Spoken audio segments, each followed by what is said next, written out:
We're gonna get started.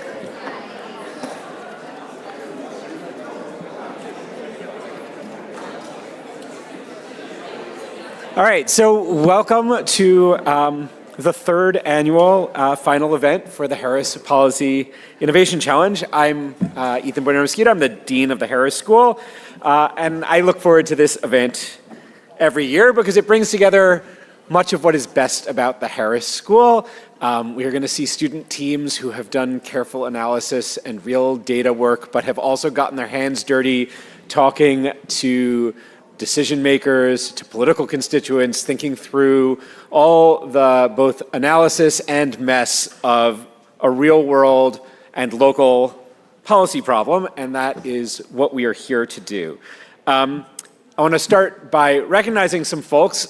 This has become really an all hands on deck kind of year-long event. So the Harris community really comes together. Our faculty, our staff, our alumni who coach teams, members of the greater Chicago area who come and teach our students how to think about these issues, to think about the politics, to think about the economics. I'm going to let Justin introduce our judges, but our amazing group of judges who come.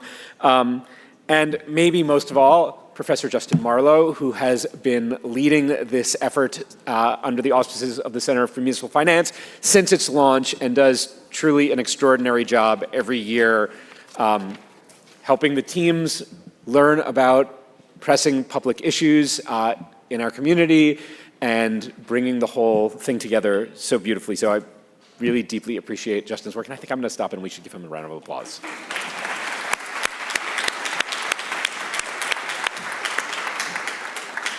I also want to acknowledge the amazing student teams that participate in this challenge. This year, 15 teams from around the university participated in the challenge. We are going to hear from our 3 finalists who went to a 6-month-long seminar, did incredible work with data, learning about difficult topics and thinking through creative and new ideas. So every year, the challenge focuses us on a different pressing policy issue local to our community, and we try and focus on the most important issues of the day. I speak to you today not only as the dean of the school, but as a long-suffering Bears season ticket holder. So this year, we really found the very top priority for our city and region, which is what should the city of Chicago's policy be towards supporting professional sports teams and their facility, a topic which we are all facing here in Chicago today in lots of ways, but which also resonates with cities and localities all around the country who are thinking about the fact that sports play such a deep role in our civic culture and in our identity as members of a city, but also play important roles in our economy and create, frankly, difficult challenges about thinking about what we do with our revenue, how we raise our revenue, what the right things for cities and governments to be spending their money on, and how to think creatively about things like public-private partnerships and the trade-offs we face between civic identity and finances. So I think it's a great topic for us. I assume by the end, the Bears will be remaining on the lakefront, which I look forward to. I know you're going to be amazed by the work the students did, so without further ado, I'm going to bring up Justin to get us started.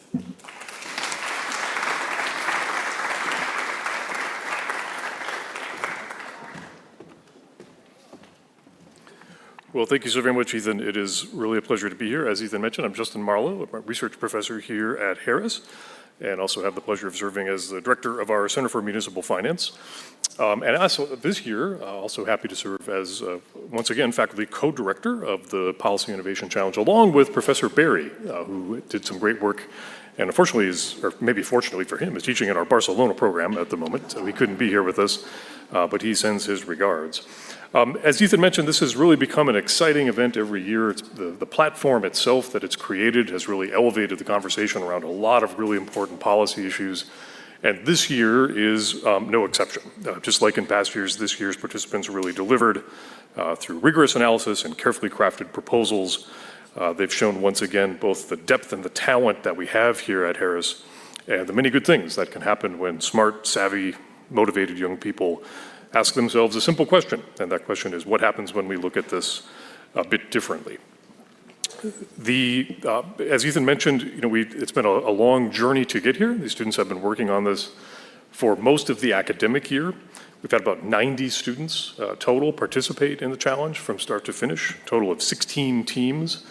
The 3 that you'll hear from today were selected from a multi-stage, really rigorous, sometimes grueling process to arrive at the winning proposals that the finalist proposals that you'll hear from them. I think it's also worth mentioning that there were a variety of really interesting twists for this year's topic.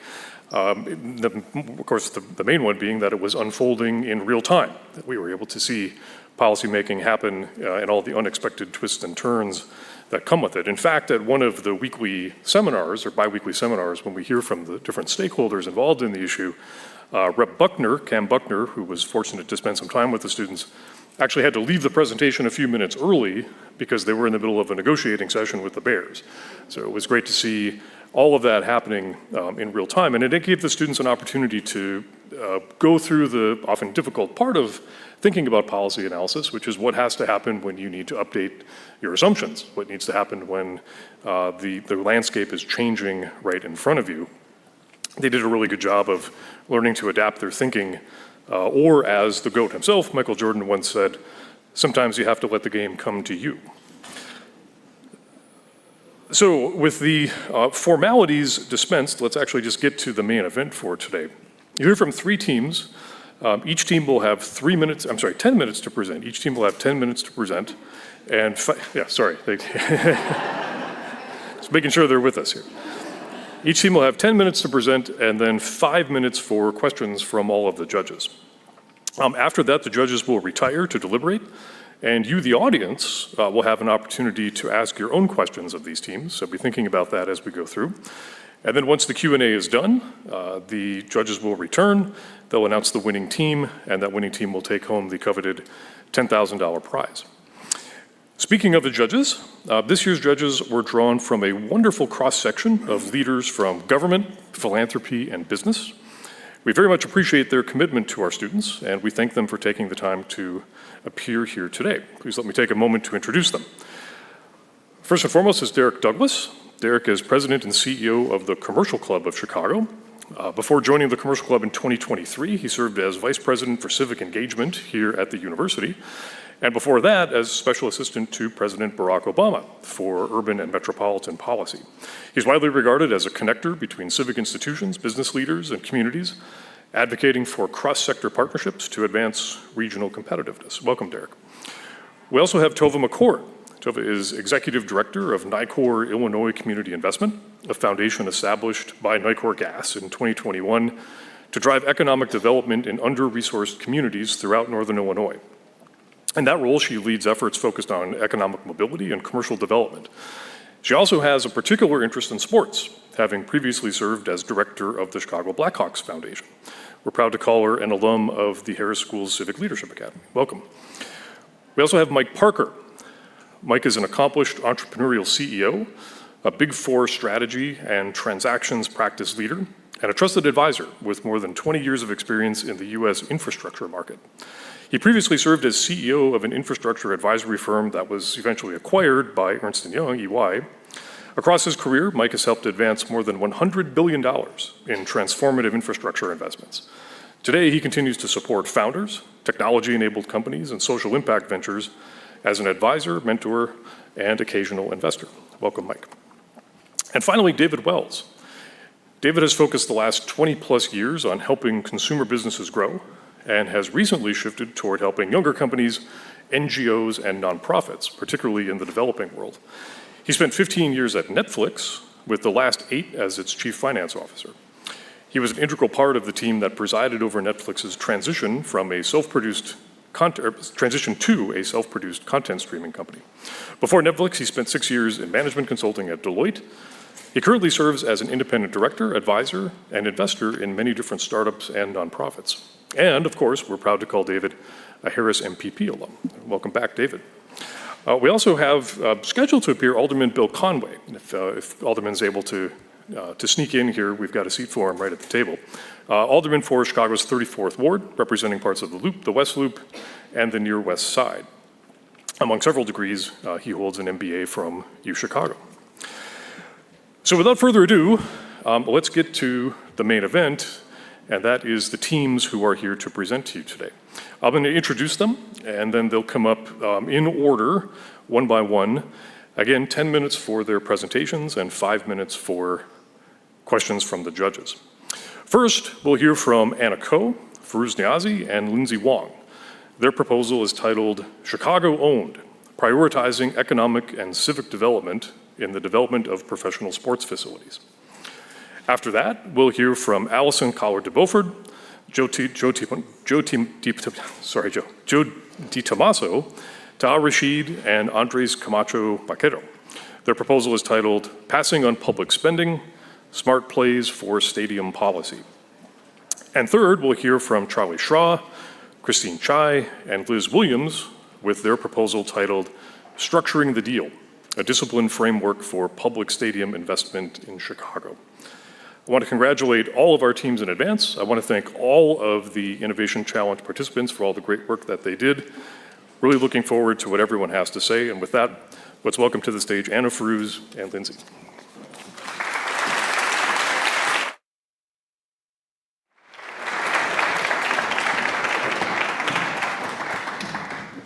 Okay. Oh, wait. I heard a wait. We're good. Okay. Yeah, wait. How can we use this present? Is the slide advancer on?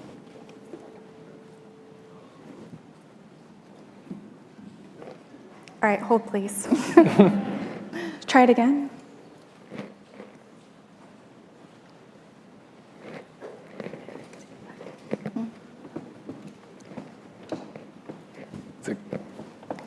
We have copies of our slides. We could just start if you'd like. Oh, That's a different presentation. yeah. No. Yeah, it's not ours. Try go back and try going forward one. Oh, there we go. All Okay. right. Let's hope the timer was not on for the. Okay. All right. Well, good afternoon, everyone. Thank you so much for being here today, and a special thank you to our judges for also being here today. Before we get started, I'm going to provide a brief roadmap of our presentation. When we start the presentation, you'll hear us talk through our market and landscape research, our innovative proposal, our fiscal analysis, and then our risk mitigation strategy, and then we'll turn it over to you all for a Q&A period. Let's get started. Okay. My name is Firuz Niazi. I'm a first-year MPP. I'm originally from Evanston, Illinois, and here I'm specializing in international comparative public finance. Hello, I'm Anna Ko from South Korea, also first-year MPP student, and I have a background in international finance policy. And hi, I'm Lindsay Wang from Austin, Texas. I'm a first-year MPP MBA student, and I'm interested in going into sports, specifically surrounding the fan experience. So, let's be clear, this is not just about the Bears. Chicago is fundamentally a sports city with a growing market beyond professional leagues and a strong appetite for expansion. Chicago needs a policy that aligns the city, its stakeholders, and neighborhoods under a single consistent framework. This will bolster Chicago's position in long-term negotiations with teams and create a reliable environment for teams interested in expanding here. And crucially, we don't want Chicago to fall behind its domestic and international peers. Simultaneously, we're going to see a huge increase in the number of fans surrounding different sports and leagues with the 2026 and 2031 FIFA World Cup, as well as a home Olympics right here in LA. But it doesn't stop here. We've seen an incredible boom in interest with women's sports from soccer, volleyball, and basketball, which sparks the need for the discussion surrounding sports facilities. Leagues are also interested in coming into Chicago. The Professional Women's Hockey League conducted a temperature check on Chicago's fan base through the Takeover Tour just this last month. The bottom line is the roles and players, pun intended, are changing. We've seen new innovative platforms such as Unrivaled gross over $45 million this year alone.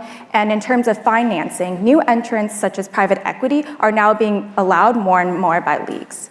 Given the fast-paced, ever-changing, growing market within Chicago, this city deserves a sports-agnostic policy to help facilitate the development of professional sports facilities and keep an eye on the future. And I'll hand it to Firuz to talk about our dual-track solution. Thanks, Lindsay. Our unique standard approach is based off of a civic alliance between the city and its future and existing sport teams. We call this Chicago-owned. Our innovative dual-track solution is based off of making sure that we can leverage the US's subnational debt capital markets, as well as the emerging vision of teams as an asset class. Our proposal is a result of a prioritization exercise during which we reviewed a whole range of policy options, and this activity yielded two clear results and alternatives. First, the creation of a new public agency, the Chicago Sports Authority, or CHISA for short. CHISA would be mandated with making infrastructure investments in the areas around sports stadiums and sports facilities, as well as the unique idea of an equity stake in the teams themselves. Before Anna gets to the equity stake, I'll provide some details on CHISA itself. We propose that CHISA fund these investments through tax-exempt, federally tax-exempt, revenue-backed bonds, using potentially an anticipated strong credit ratings to make sure that the CHISA can make targeted infrastructure investments in the sort of hard infrastructure required for these sports stadium projects. But let's be clear, none of this funding would go to funding the construction of sports stadiums. We'll leave that to the teams. However, infrastructure is very important to these projects and to the city. We want to make sure that over a long timeline, Chicago doesn't miss out on the opportunity to make and implement priorities such as decarbonization, pollution reduction, climate adaptation, and integrated transit design. But CHISA is not just a financing vehicle. CHISA would provide a credible and unified negotiating front for the city, allowing Chicago to make its position consistent and strong when engaging with teams. CHISA, much like the Chicago Department of Aviation or the newly created Northern Illinois Transportation Authority, would also bring a proactive subject matter expertise to the city. CHISA would be home to staff and officials whose experience and knowledge in the sector would grow over time, allowing the creation of a one-stop shop for both residents and teams alike. Zooming out, we understand and recognize that cities across the country have a role in playing for infrastructure related to sports events. And these are the exact set of opportunities that we think necessitate a single coordinating agency. Simultaneously, we propose a never-been-seen financial tactic for CHISA to buy 1% to 5% non-controlling minority and passive equity stake into the team. This conditional equity stake would be required for a team to access a public investment from the city. We were able to conclude this solution by doing massive case studies all around the world, from the mostly private funded SoFi Stadium in LA to recently purchased soccer teams in Milan, Italy. Based on this landscape review, we were able to seek opportunity for merging private investment on stadium and also public investment around the infrastructure. By adding the equity stake into the picture, we can encourage both the city and the team to work together and also benefit from the franchise value appreciation. Now I'll hand over to Lindsay for the benefit of our dual proposal. Thanks, Anna. At its core, this agreement incentivizes teams to come to Chicago with a strong, upfront, consistent commitment for the city to fund public infrastructure. Meanwhile, the equity stake creates a long-term relationship between the city and its teams. They are now intertwined, with the objective being city and team success. CHISA will allow for public investment to translate into real civic value, which is especially important given that notoriously in this sector, empirical evidence remains rather uncertain. Incentive eligibility hinges on civic-minded requirements. We want to see walkable, active districts with requisite mass transportation infrastructure that welcomes crowds of locals and international visitors and future residents alike. And I'll pass it back to Anna to talk about financial advantages. Yes, first of all, the CHISA structure will protect the physical position of the Chicago. Instead of solely relying on corporate fund, the public investment would be financed through stadium-related bonds. Based on our conservative calculation, a $600 million financing structure would require roughly $54 to $57 million in stable annual revenues, which is achievable through stadium-related taxes and also district activity, which is applicable for the tax exemption benefit. Secondly, the equity stake solution aligns the incentives with the city and the team by allowing the city to benefit from the franchise value appreciation, even if they decided to leave the city after decades. We intentionally left the stadium investment for the team and leagues because there are ample evidence where the private investment is already well established. Most importantly, we conducted stress tests on our financial structure under tight market situation or widespread, and it remained really stable. Lastly, such like Illinois Financial Authority's Climate Bank program, the public investment would be only approved if it matches environmental sustainable criteria. Now I'll hand over to Firuz for our mitigation plan. So we searched far and wide, and based on our assessment, this combination of a public equity stake and bond issuance has never been done anywhere in the sports world. So given this, we thought extensively about risks, and I'll now provide a very brief summary of our risk mitigation strategy. To hedge on this risk, we've introduced and brainstormed a glide path to implementation, considering the variety of stakeholder rules at play, from league bylaws to public governance structures.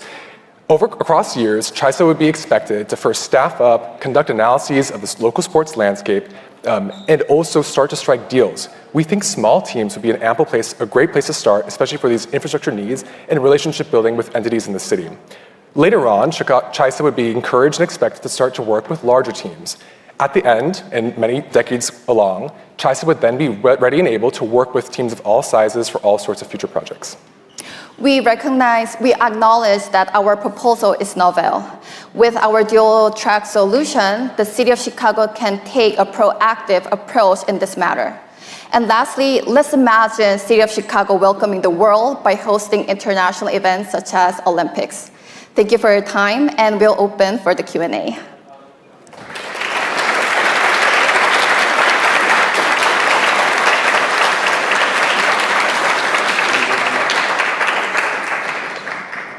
So I'll start with a question. Great presentation, very interesting, very novel proposal. On the equity piece, if I understand it correctly, you're saying that through the CHISA, they would be able to purchase a 5% equity stake in the franchise? Correct. And if you look at the valuation of NFL teams, they're quite high. I think that, I know the Commanders sold for something like $6 billion. They would say the Bears might be $8 to $10 billion. So you're talking about a 5% stake in that. That's a lot. You mentioned that with your financing for the stadium, you could get up to $600 million. So how do you think about the ability?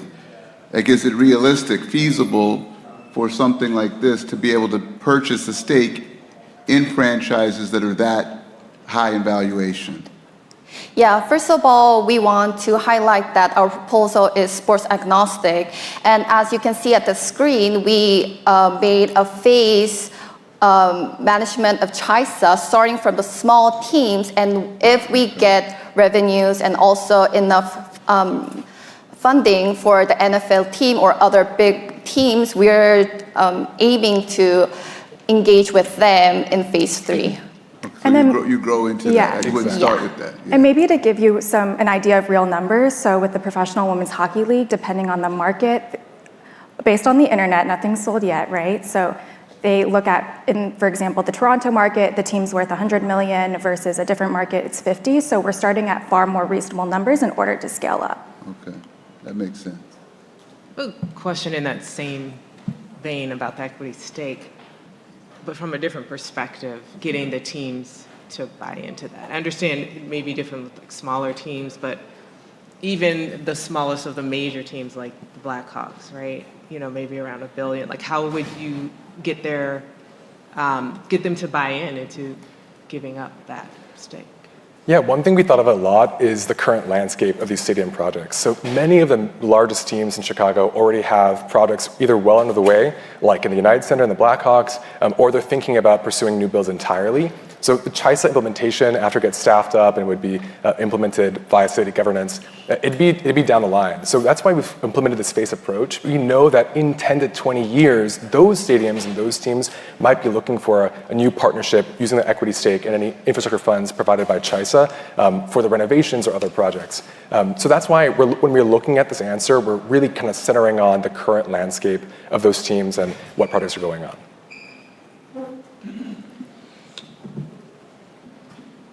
There you go.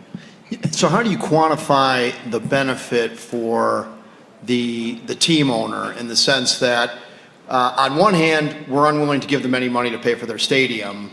On the other hand, we are requiring them to essentially sell CHISA the portion of the team. Why do you think that they would do that? Yeah, so first of all, the CHISA would focus on the infrastructure investment, which would be a huge downside cost for the teams. So that would be my first answer, and I think Firuz can continue on that. Yeah, I think another part of this answer is that the 1% to 5% equity stake is meant to be a sliding scale, and it's not meant to be a financial instrument like generating returns for the city. It's pretty symbolic at its best, and it's supposed to help get over these problems and resolve the problems that we've seen in the last 10, 20 years. We don't want to see an acrimonious relationship between the city government and a team, and we don't want that to disrupt the economic development or potential community benefit that could come from a sports stadium. That's why we focus on that infrastructure. We want to make sure that CHISA and the city as a whole has a role in making sure these neighborhoods are planning ahead for 10, 20, 30 years. And that's why we mentioned climate adaptation and pollution reduction. So we want to make sure that the cities has a long-term view on these investments that the teams will hopefully also benefit from. We don't want to see flooded streets around stadiums that we've seen often in the past couple of years with these rainstorms in Chicago. Yeah, as a follow-up to that, how do you think about this in terms of helping or hindering competition between cities or suburbs? How does this help Chicago compete with Arlington Heights or Austin, Texas, whichever one of those, thinking of that both ways? Or Evanston, Illinois, I was going to say. Yeah. First of all, I think one of the benefits of establishing CHISA is making a unified voice of representing City of Chicago, because we were taking lots of seminars through Professor Justin Marlowe, and we noticed that there's lots of stakeholders, not like the city, but also the state and lots of companies around. So I think if we have CHISA, we can have a unified strategy voice when we are competing with other cities or other states. And then building on Anna's point, I think by the committee continuously accepting proposals and really being on top of that, they're going to develop that comparative advantage. It's not like, okay, we'll take Austin, Texas, I'll take it. That's where I'm from. I just picked two random cities, by the way, a city and a suburb. No, I was like, that's so funny. Okay, so taking, Austin, Texas, to my knowledge, they don't have a committee like that, right? But Chicago does. And now they are the go-to people. They're developing expertise. You don't have to hire this random consultant over here, over there. You have a consistent staff to answer those questions and to have a point of view. And I think that's really essential when you're dealing with such problems that are going to impact, all Chicago residents. So first of all, I'd just like to commend you and thank you for bringing fresh ideas to a space that's really contentious one. And so I think that is, you can just feel from the questions you're getting, or everybody's sort of thinking through what that is. Perhaps to my detriment or benefit, I do read the footnotes or otherwise. And so I kind of, one of the footnotes was the $50 million of stadium district revenue. And so the bond sizing, okay, that's all good, but and I know we gotta go fast. Where's the $55 million tax base coming from? Because this is a market that nobody prefers a tax, I'm sure, or a new one. So who's paying that? What is in it? And I guess in the same token, am I right to understand, I think many interests in teams are valued when they trade, but the teams themselves don't always, aren't necessarily paying out high dividends, or sometimes are operated in a kind of investment mode. So that, I assume there's no revenue coming from the equity stake. is the idea? Yes, first of all, the revenue source we estimated is based on the data, such as not only around Chicago, but we wanted to take some case study from SoFi Stadium or other like international case studies. So we kind of took data from other stadiums, other cases, and kind of adjusted to the city of Chicago credit rating or taxpayers amount, and did our own simulation test run. Who's paying it? Like, what is it a tax on? Is it property or like sales or? Yeah, these are going to be sales taxes and entertainment taxes and a similar basket of taxes or fees from the district of the stadium itself. So we didn't want to burden the entire city with like a sales tax or another complete municipal tax. We want to make sure it's targeted to the stadium and that stadium area. And this is also an important consideration for the community. We want to make sure that those taxes are funding infrastructure investments that are going to benefit the community that the new stadium or sports facility will be in. Thank you. Questions do mean interest, so you should take that as a positive thing. But we do have the tyranny of the clock, and I'm being asked, thank you, Team Chicago owned. Thank you so much. Thank you.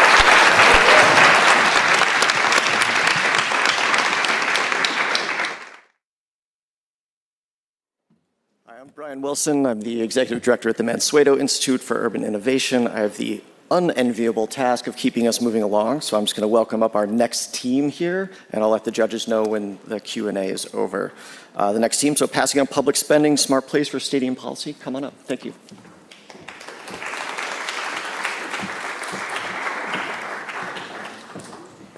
Thank you. Trying to move quickly. We'll put Allison here. I'll give you the rest. Yeah. Full house. Yeah, Allison. All right. Good afternoon, everyone.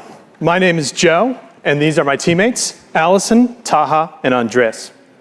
Our proposal, which you got a sneak peek of earlier, is passing on public spending, smart plays for stadium policy. The Chicago Fire are leaving Soldier Field, and the Bears are threatening to do so too.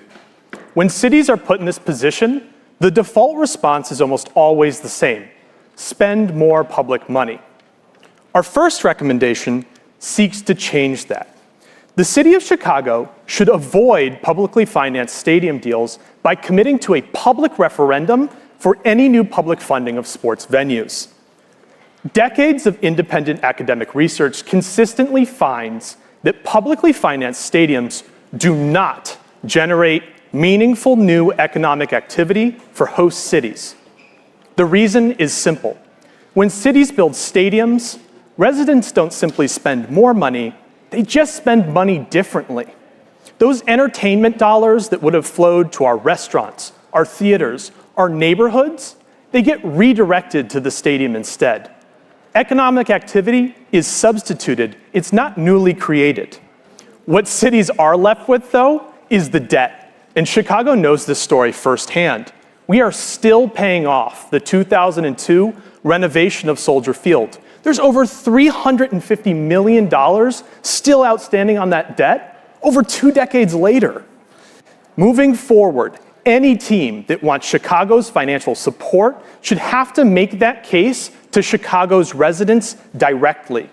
Public referendums give Chicagoans a chance to provide their informed consent, ensuring that any new commitment of public funds reflects the will of the community. Our second and third recommendation creates a replicable policy framework, an adaptable model that can be applied to any stadium across the city of Chicago that does not have a marquee tenant. Taha will walk us through recommendation 2, a long-term lease model that seeks to shift operational control and debt obligations to the private sector while the city maintains ownership of the stadium. Allison will then discuss recommendation 3, the development of a venue activation plan in the event that the stadium does not have a marquee tenant. Now, before Taha introduces our next recommendation, Andres is going to introduce to you our methodology. So we analyzed A policy approaches through comparative analysis against size criteria. Our lease plan scored highest on 5 of 6, and the vacancy plan came in second. To aid our analysis, we built a similar jury of experts and community stakeholders using data from the American Community Survey.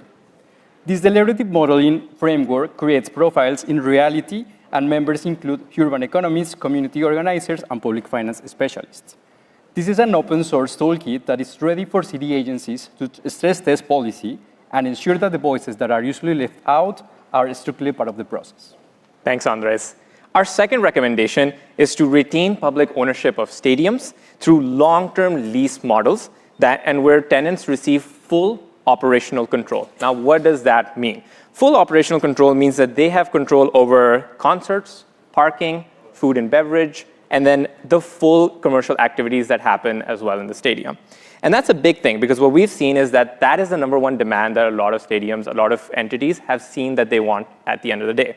But this long-term lease model gives tenants finally the authority as well as the incentive to do what they always wanted to do.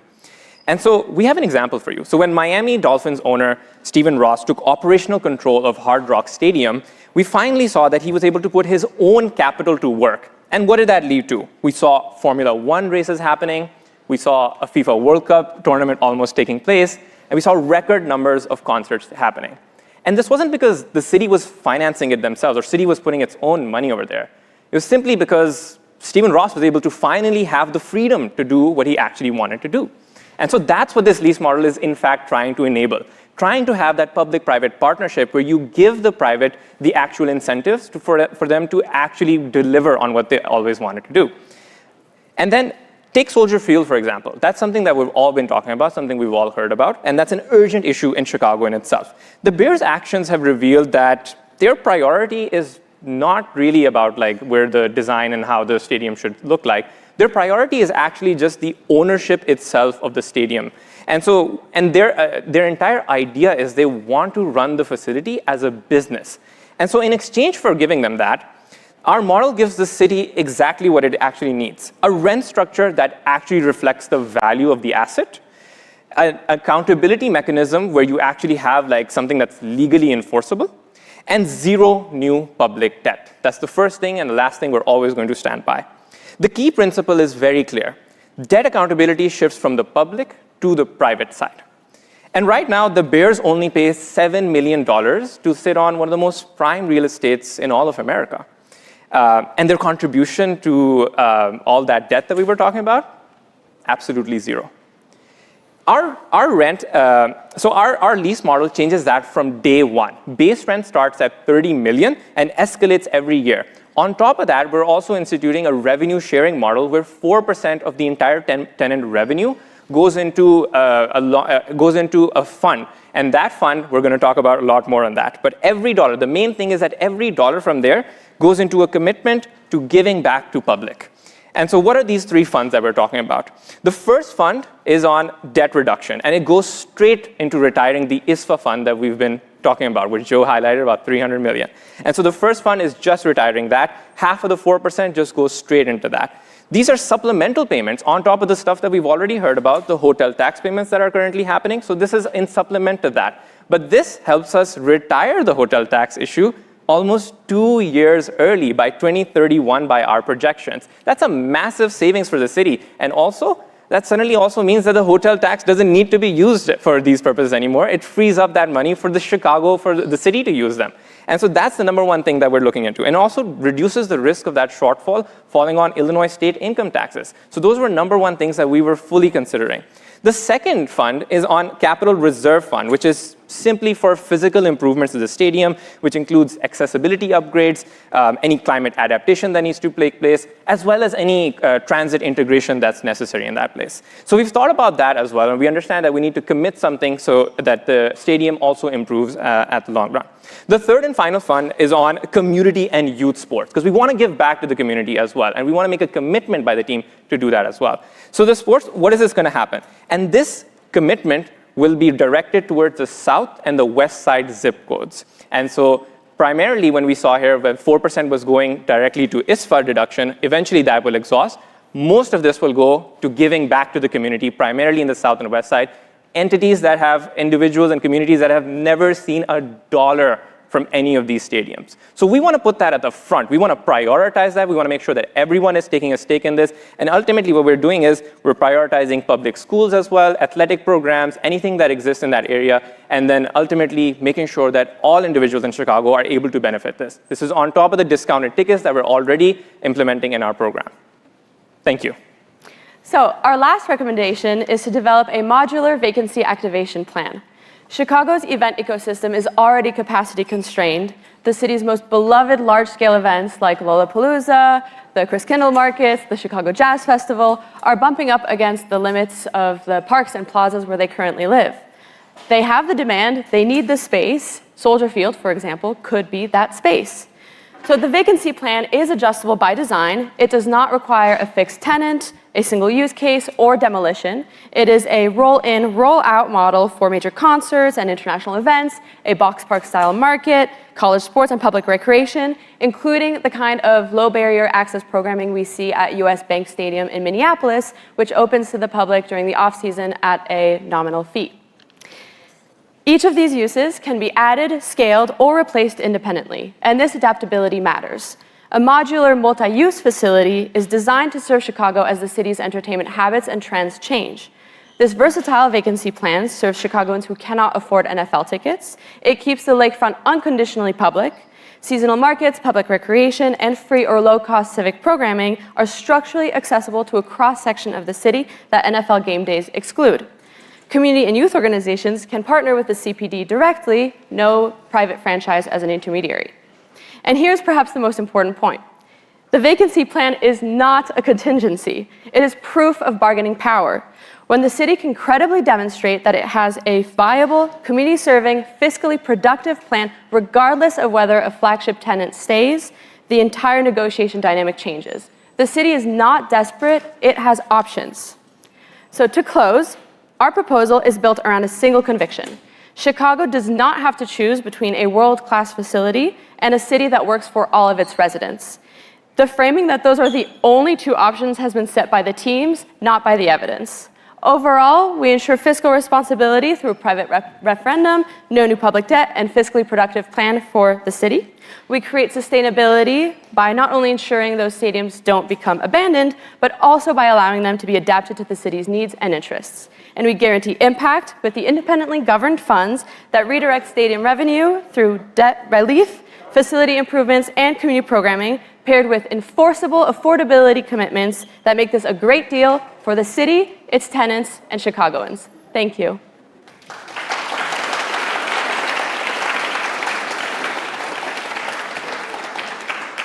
We're open for questions. I want to ask a basic question. Yes. To make sure I understand. So I'm looking at your first recommendation. Mm-hmm. No new debt for stadiums. As you know, a lot of, and that, I'm taking that as not just for the stadium itself, but also for infrastructure. They shouldn't incur debt even to do the infrastructure to support or enable a stadium, which effectively could mean if anyone wants to build a stadium, it's all on them, the infrastructure and the cost. And I'm reconciling that with number 2, which is a lease model. Yeah. So are you effectively saying, because obviously, if I'm the owner and I'm building my stadium, Yeah. the lease, the number 2 doesn't come into play. You're not going to charge me a lease for the, I'm assuming, for the thing that I built and I paid for myself. So are you saying that essentially in your model, we shouldn't really be doing the stadiums, and then you're just going to take existing infrastructure and then charge them a lot more than, you said they're paying $7 million now for the Bears, charge them a lot more than they're paying now for the same infrastructure? I'm trying to figure out how all this works together. No, that's a fair question, absolutely. I think I'll take one of them at the start, which was just that the differentiation we want to make.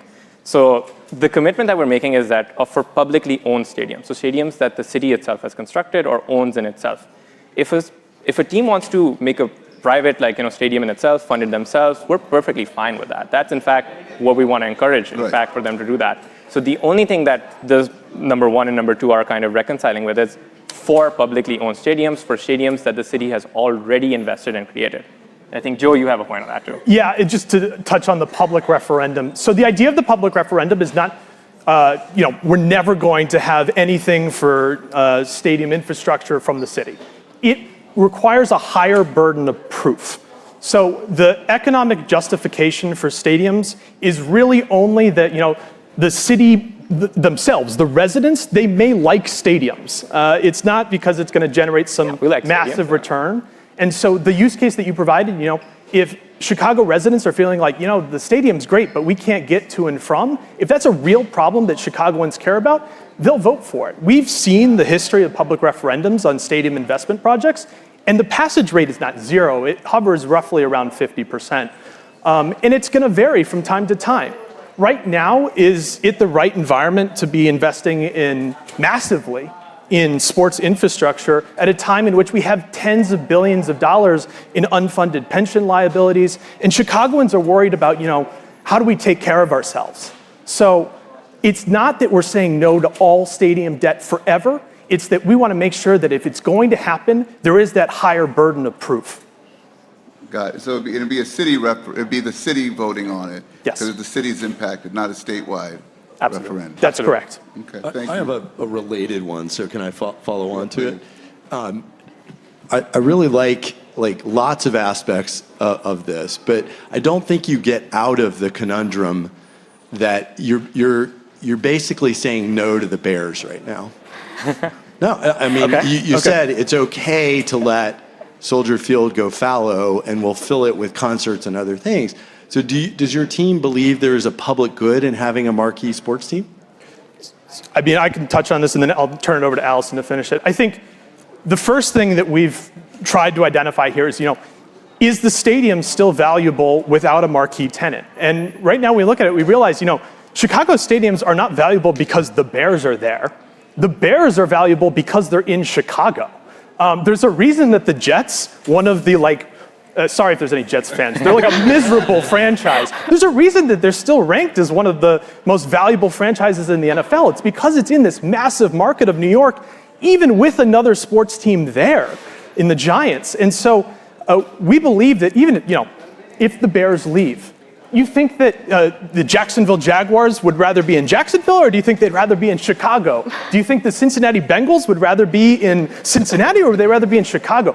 We've seen that when sports teams think that they can just up and leave, we saw this with the Chargers. The Chargers were like, you know what? We're not going to get our stadium subsidies. We're going to go move down to LA. Well, guess what? The Chargers fans were in San Diego. Nobody goes to LA Chargers games. And so it's been kind of a disaster for the team. And if the Bears want to leave one of the largest markets in American sports, go ahead.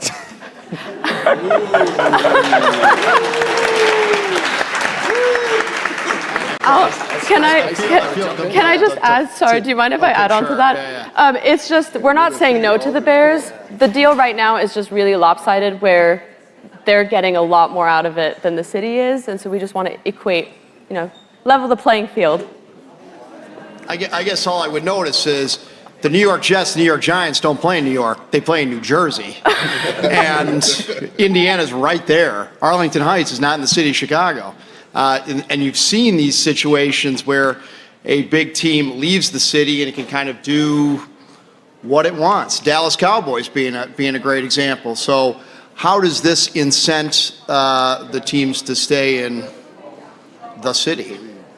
So within the recommendation number 2, the number 1 incentive that we have is giving them full operational control of the stadium, which is the number 1 thing that they've been asking for, and a lot of teams really want to have, because this means that they can finally have control over all the revenue streams that are there, which is like concerts and massive things that we've been seeing in the city as well, which is a massive, if you look at the numbers, that is a massive gain that the Bears or whatever entity is can have. But on top of that, Chicago gets a higher base rent, and that also escalates. And so that way we're taking into account inflation, we're taking into account that the Bears will also increase in value, and that increase in value is also something that the Chicago gets to capture as well through the 4% that we've mentioned as a revenue sharing model.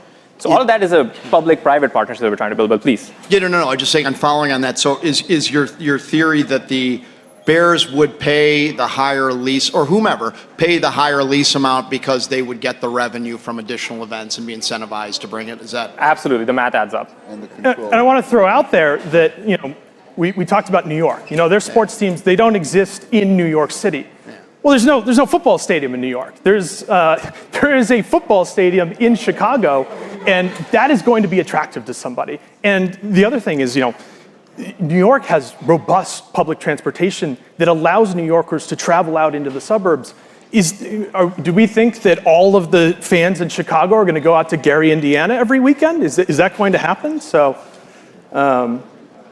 yeah, go ahead. We have time for one more. Again, the tyranny of the clock. So you guys get in there. I see there's two different, so real quick, if you can summarize off the trade-off between all of the operating revenue that the city gets from other things, and then in your model, kind of what is the net, sort of transfer of all that goes to the Bears, but then, or whomever, and then is coming back even more so. Just so if you sort of walk us through that math real fast. And then on the substitution question, I guess sort of another math. Part of the question is about putting a stadium or being able to do, host a Super Bowl, or do things in the winter and a roof on it. And so construction jobs, if you don't actually build anything new, are not construction jobs. So I think that question of, as sort of a net activity, is there some benefit to a facility or to thinking about a facility differently? And is there some benefit to construction happening in your state versus in another state that actually is not just substitution? Yeah. I think we have an annex on just the math itself, but quickly on just the construction for the sake of construction. I don't want to misconstrue that, but if, for example, if you understand that if you have to pay for that construction and the city is fully having to pay for that, and the only benefit that you're getting is that's economic activity that's not happening in another state. I'm sorry, did you want to add something there? Right. Well, if the city's paying for the infrastructure versus are they paying for the construct, which there are two different, just as a nuance, right? We're not talking about just building transit. We're talking about a team building a new stadium. Yeah, no, 100%. So I understand that concern, but I think the major thing is that if you have an entity over here that you're trying to raise an investment for an entity that, we've seen publicly that the debt that you're collecting is simply just not being paid off. Stadiums simply aren't making the revenue back that they would have for the city. And ultimately, what we've seen is publicly funded stadiums are just a bad investment in that sense. So in that sense, we would simply say that those are just money that we wouldn't want to as encourage to put in. But I think the math over here also adds up because there's a lot of revenue that the stadium itself generates. And once you have full operational control, you can scale that. You're free to do that as well. There's a way that you can work with the city and in fact scale the operations. Right now, they're already making net revenue, and day one, they're already netting 27 million in revenue over here. But we have a model where we're showing that at the end of the day, they're making a lot more at the end in terms of upwards of 300 million in that sense. And the city also takes a lot in the back. But I think that's the last column is verse 27 million. Is that what that's maybe that was, is that there's a typo? 100%. Typo. Okay, that's what that is. Got it. Great. Thank you so much, team. Thank you so much. There is no typo.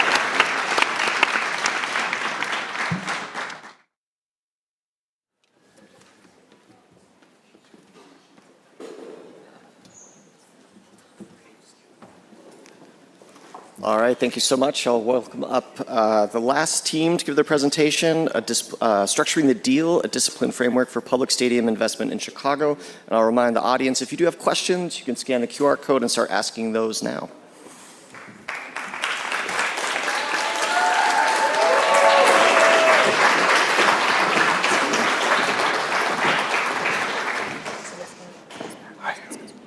That's what it looks like to me.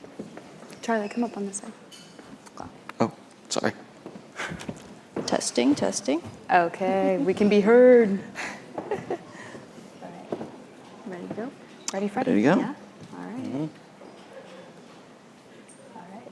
Hi, everyone. Welcome, and thank you all so much for being here. I'm Christine Chai. Let's show the picture. I'm Christine Chai. I grew up in Chicago, and I distinctly remember that every time a Bears game came on, my parents were always passionately yelling at the television. I'm Liz Williams, and my love of Chicago sports is closely tied to my love of hot dogs. And I'm Charlie Schraw, and I nearly lost my voice yelling at the Bears playoff win against the Packers this year. Yeah. Chicago is about to negotiate the most expensive stadium deals in its history. The Bears want a new home, the Sox want a new ballpark, and Chicagoans, who have watched their public dollars flow for decades to franchises with little to nothing coming back to their own neighborhoods, are paying attention. The city's been here before. We financed Soldier Field in 2003 with no community benefit conditions, no sustainability standards, and a financing structure so fragile it collapsed under COVID. Taxpayers are still on the hook, with a balloon spike coming in 2030 that the current model simply cannot absorb. Our framework today demonstrates that the city can borrow smarter. Chicagoans can be put first. A stadium securitization corporation, a legally binding community benefits agreement, and enforceable sustainability standards that turn that promise into policy. 3 interlocking pieces that make disciplined public investment the only politically viable path forward and give Chicago's negotiators something to stand behind when franchises inevitably come to our table. Chicago's current model for financing stadium deals is broken. What we envision is a creative solution that lays a stable, fiscally responsible foundation for future stadium development. Right now, the city relies on a single revenue source, a portion of the hotel tax, to cover all existing stadium debt. And this causes a long-term strain on the city's budget. As you can see, there's ballooning debt payments, and this means less money for public services. But zero public funding is a non-starter. That's just the reality. This is why we need a framework that protects taxpayers and their interests and gives the city real negotiating power.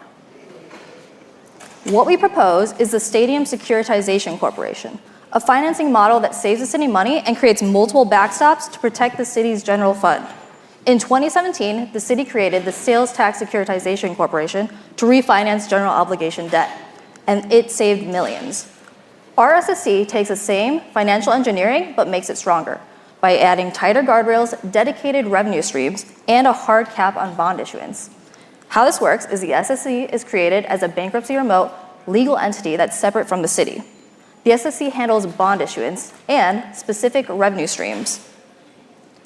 These revenue streams are lockbox, which means that first, they must be used to make debt service payments, then they can flow to debt service and maintenance reserves, and finally, the rest can flow to the city's general fund. Creating a more diversified portfolio of revenue streams is incredibly important for achieving this higher debt coverage ratio because that secures a higher credit rating and lower interest rates.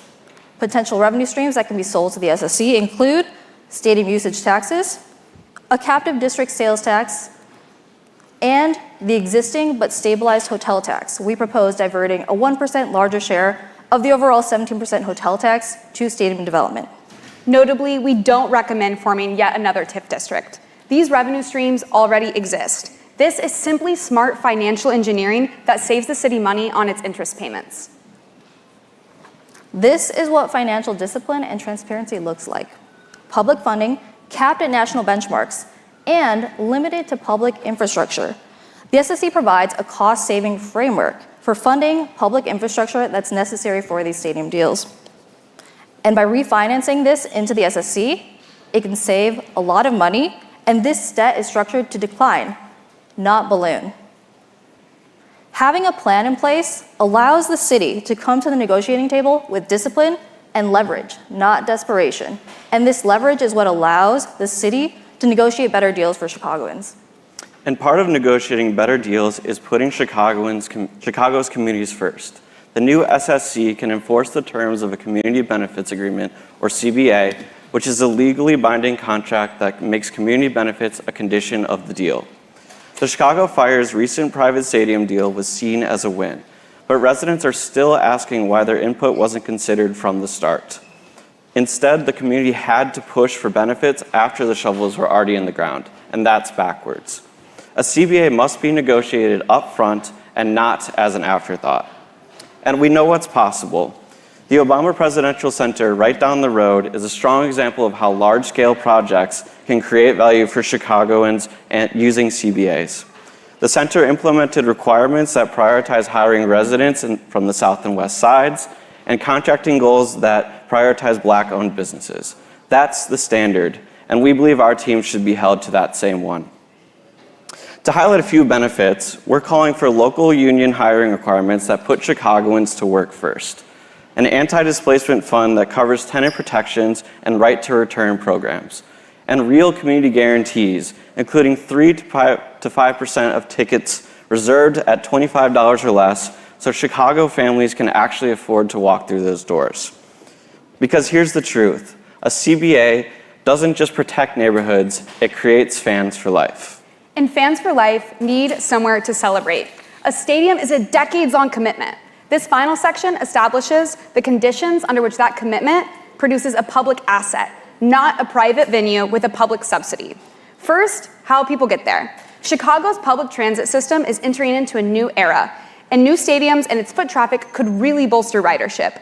That's why we propose that any project receiving public dollars must have a formal transit management plan, coordinated with CTA, Metra, and the city, and it has to be in place before bonds are issued. If Chicago is putting public money into a stadium, fans should be able to ride the train, walk, bike, not just drive. We're requiring that at least half of attendees arrive without a car within the first 5 years of opening, with parking capped and no public dollars going towards a structured parking garage. Less traffic, lower emissions, and lower infrastructure costs for surrounding neighborhoods, which brings us to the building itself.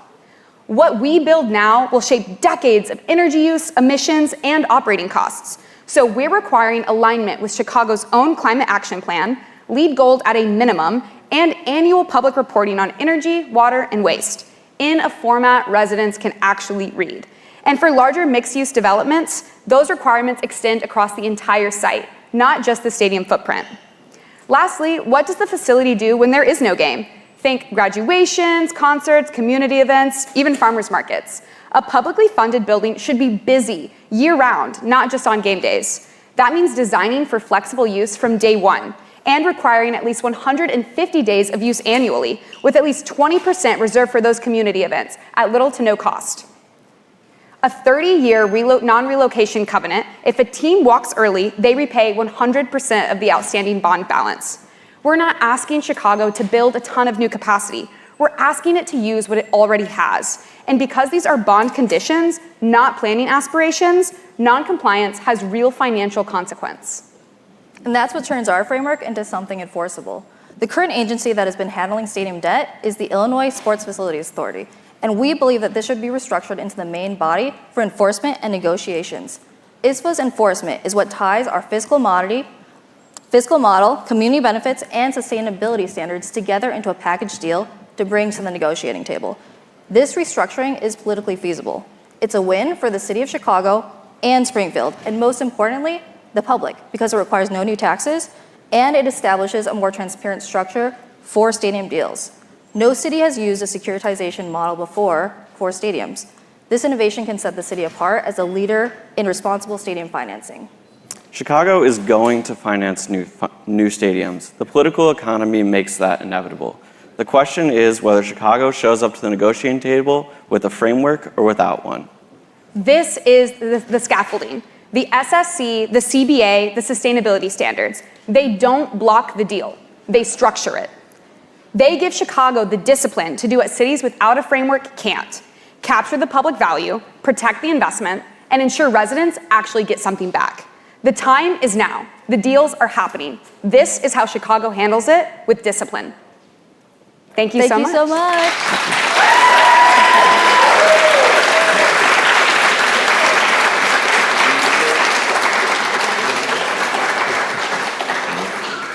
So, great presentation and really interesting idea. I have a lot of questions, but let me just start with the revenue piece.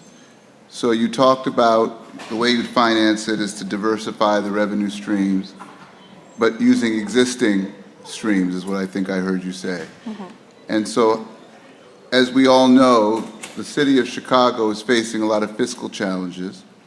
So if you're using existing streams that are currently maybe flowing to the city and diverting them, these portions of them, to now cover the cost of the stadium, how do you answer an alderman who says we need those resources to pay for housing and safety and whatnot, and now you're taking it away and just leaves us with less resources here? Right. So 2 parts. I think the first part is the idea that if the stadium is privately owned, right now a lot of these stadium usage taxes actually go to covering operations, so that actually wouldn't be under the city's obligation. So we would use those taxes to fund public infrastructure. And then the second part that's kind of different is that it's not really, you're not really diverting it necessarily, because by putting it through the SSC, you're saving the city money, but it eventually flows to the general fund. And by promising more revenue streams, you just reach a higher debt coverage ratio, ideally 1.5 to 2 times. So you're expecting to earn, the 1 times debt coverage, but if you have extra, then that would still flow to the city's general fund. So it's kind of just the financial engineering that saves the city on the interest payment. Thank you. Go for it. I guess from great presentation. Thank you. And a lot of really interesting ideas. Just wondering, I hear great things, for the residents, the community benefits. What do you say to the teams and potential teams that might want to build here? Basically, at the end of the day, what's in it for them? What would make them choose building here versus somewhere else? Yeah, absolutely. We understand that this deal has trade-offs. It might slow negotiating timelines, and it might, on its face, push teams away. We would echo what some of our fellow teammates have said this afternoon, that Chicago is a sports city. If they don't want to provide for Chicagoans, to provide for their own fans, then don't build here. This plan, this framework, is for all leagues. So when we imagine the Bears, we are also trying to imagine small women's sports leagues. We're also trying to imagine leagues that would grow over time. We're trying to imagine expansion, and that this would then apply to teams both big and small. But we really hope that this plan, these conditions and our enforcement mechanisms ensure that teams whose fans love them, that they would actually take care of them and pay them back. And so we would hope that a team like the Bears and the love that Chicago has for them would recognize that. And all of these conditions are just to improve the community, the durability, and the accessibility of their stadium. I really enjoyed your presentation, especially the Sales Tax Securitization Corporation is one of the things the city has done that has saved taxpayers a lot of money. And we've shifted some of our GO debt to STSC debt. As you point out, it's really been helpful. The $115 million of savings you put on the bullet point here, is that can you just walk me through the math of that real fast? Is that are you looking at the Yeah, under balanced structure? investment, Yeah. you got 1.48 billion. The handout? Yeah.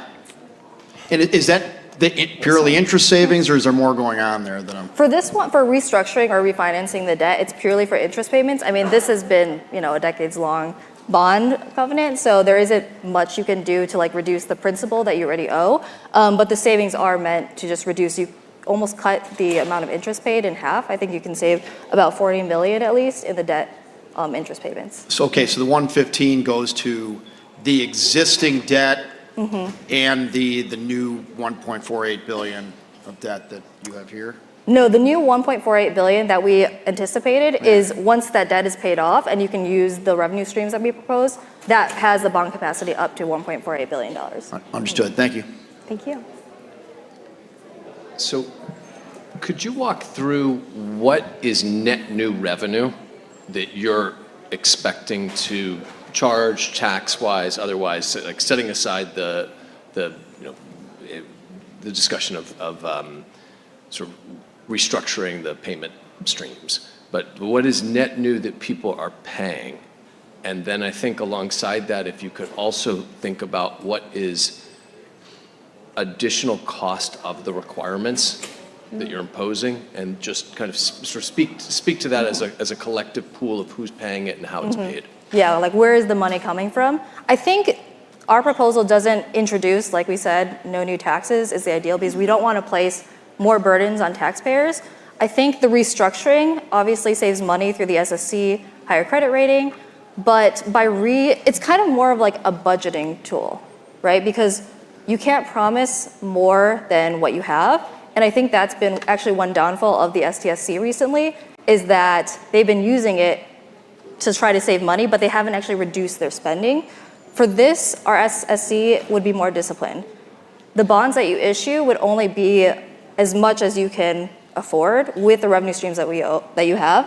So I wouldn't say that there is new tax revenue coming in. It's the existing sales tax that you would expect from the captive district, and then also the hotel tax that you already have potentially increased. So, and this is me also not being from Chicago, like the ticket surcharge, the stadium sales tax, amusement, these exist fully, and so there's no change versus that profile that you're proposing. Right, Yes. right. And then secondly, I guess that, have you quantified what you think is the cost of the community benefit arrangements as a net new cost? Do you have your sliding scale? No. Well, you can flip into the memo, and one thing that I think really quantifies some community benefits and the way that we think about this, because again, this is a framework, this is a proposal. We would hope that we would pass it to someone like Alderman Conway, and then it be able to grow and change with ideas with more seasoned policy professionals as well. One community benefit that I think can kind of show our imagination is that we have a sliding scale for what teams ought to contribute to youth programming. And so small teams, 13. Yeah, small teams would contribute less, obviously, than larger teams, but to still contribute in a meaningful way to the community. And so I think we haven't quantified every single community benefit or every single sustainability recommendation, but these are things that we are imagining to scale with revenue growth and size of team. Yeah, and just for reference to, so a community benefits agreement is kind of new with at least NFL stadiums. So it's the Buffalo Bills and the Jacksonville Jaguars are the only two new teams that have actually tried to implement one of those. And so this was following some of the guidelines from how they've approached that. I know since this is a framework, I think it's definitely open to the very brilliant policy professionals of Chicago to workshop that and kind of ensure that those benefits are completely tailored to Chicago's communities. Yeah. But yeah, I appreciate that this has become a new industry standard in some ways, that teams are really considering how to show up for their community. And I was just going to add that it's pretty hard to quantify community benefits and sustainability standards. Does that mean that we shouldn't do them? No, right now we don't have anything. So right now we're going from 0 to something. I think we have time for one more. Does anybody have one? Are we good? I'll ask a general question. Sure. And this could go to you, it could have gone to any of the teams. One of I think the underlying premises of a lot of what we're hearing today is this notion of, which I agree with, Chicago's a fantastic place. Teams are going to want to be here. If you can't appreciate it, Pound sand. Go somewhere else, let's put it that way. And we've talked a lot about quantifying, and the evidence suggests economic benefits and whatnot, but what value do you put on civic pride? Sure. What value do you put on the fact that as someone said, when teams are thinking about making location decisions, every city wants one, every state wants one, every city council wants it. Are they irrational? Why do they want it if that's the only thing, it makes no economic sense? There's something making them want it, unless you're saying they're just crazy. So what would you say, how do you value that? Is there a value to it that justifies public expenditure, public support to try to keep a team or bring a team to a city versus just looking at it as purely a numbers game? I think we all probably want to say something about that. But as you can see, we all love sports. It's a huge thing for us. And that's exactly what we grappled with at the beginning. Because I think with a lot of our competitors, we were like, extra funding for billionaires? No. But we love sports so much and civic pride is really important that we were like, we can't do that. It's a non-starter. So how do we use the money that we have in a smart way to keep them here? And this was kind of what we landed on. And I would add that civic pride would do nothing but grow if the teams were taking care of the community. I'm already a huge fan, but if I knew that they were contributing to youth programming and that I could read the public reports on waste, energy, and emissions, I think that I would become a bigger fan. I'd buy another t-shirt. And so I think that these things really do work together in tandem with one another, that while, yes, we have civic pride, we're not saying no, we're saying meet us there. Give us a reason to have that pride, and we'll give you some cash. Thank you so much. Your passion comes through. So Yeah, thank you so much. Let's shake hands. They clearly have I think we're supposed to go to the green room now.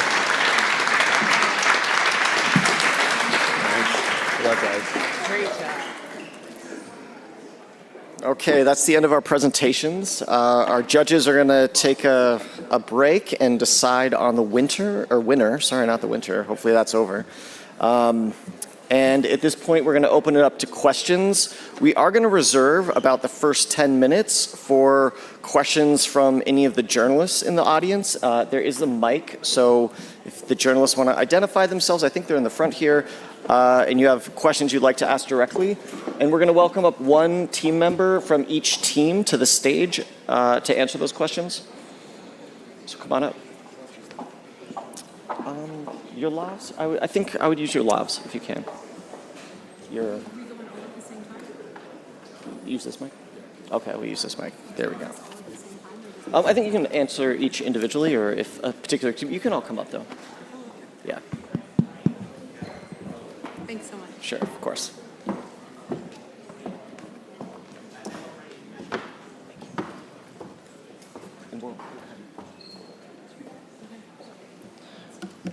All right, so if there are any journalists in the audience who have questions to start us out?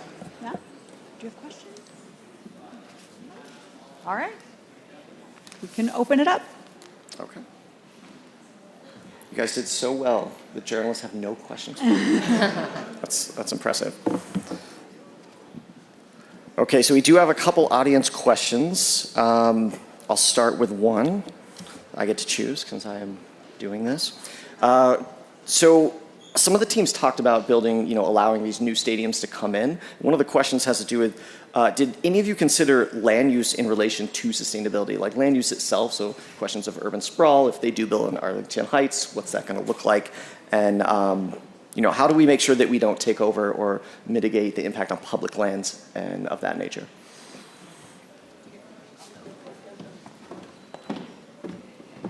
They sent the sustainability person on stage, so great luck for me. We did consider land use to a certain level. However, we're really encouraging the lakefront. We want to build in Chicago. And not saying that Chicago doesn't have gorgeous nature, we all go on beautiful walks, I'm sure, but we were more concerned on sustainability in terms of mobile sources. Our sustainability recommendations really rested on transportation and ensuring that the stadiums that are built, ideally in our city, can be gotten to very easily using public transit, walking, biking, having some sort of relationship with the community around it, whether it be parks, existing infrastructure, and so on. And so I think land use is really key if you're imagining moving to Arlington Heights and how that could affect the region there. We're imagining building in Chicago. And so our land use is really tied, I believe, to the infrastructure. So that's why we focused so heavily on the building itself and transit.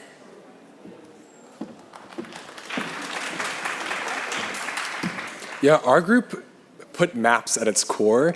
We spent a lot of time at the early stage of our project several months ago just looking at maps of the city and seeing where public land might exist or where private land might exist to have a new sports stadium. I think one challenge that many teams are facing right now is that there's not a lot of places for a major new sports stadium to go. So that's part of the reason why we focused on smaller leagues and smaller sport associations. And we try to map out, how could they go in? We're seeing a lot of really cool case studies playing out right now. There's a lot of news about Amtrak and Justin Ishbia's new White Sox Stadium district on the 78, and that comes on the heels of the Chicago fire. So we can already see how land use is a central factor in negotiations as teams are jockeying for the same land. But that's why, again, we go back to those smaller teams who might be looking for smaller stadiums, outdoor stadiums, where that land exists, and then tie it back to our ideas of public realm improvements, climate adaptation, and integrated transit design.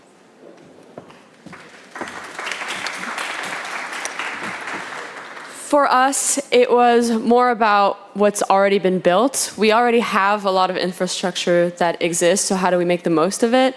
my professors are going to be proud of me for saying this, but we don't want vacancies. We don't want all of these buildings that have already taken up all of the time, energy, money to exist to just end up being abandoned and sitting on our beautiful lakefront.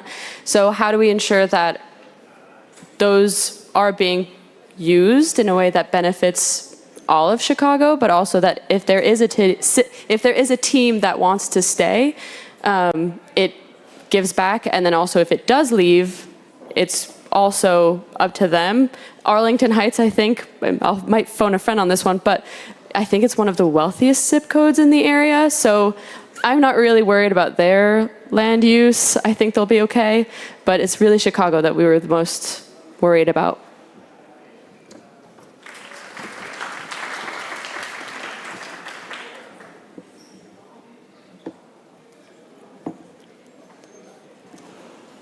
So this is a question for, let's see, sorry, I've got to, so how has, this kind of relates, I think, to the transportation issue in particular. I have a question on that I'm going to insert in this as well, but the question from the audience is, how has Chicago's specific transportation policy shaped each of your proposals today? And can you speak a bit towards the relationship you would have with something like the CTA, for instance? And I want to add on to that, have you thought about if there were new stadiums, Chicago, right, has a unique kind of situation with a state so close by, a new state, that being Indiana, how you might navigate transportation issues across these municipal boundaries and also across state boundaries, which can get fairly complex. So for us, I mentioned aligning with Chicago's existing climate action plan, and underneath that is the Equitable Transit-Oriented Development Policy, which then creates TODs, little zones for equitable-oriented transit development.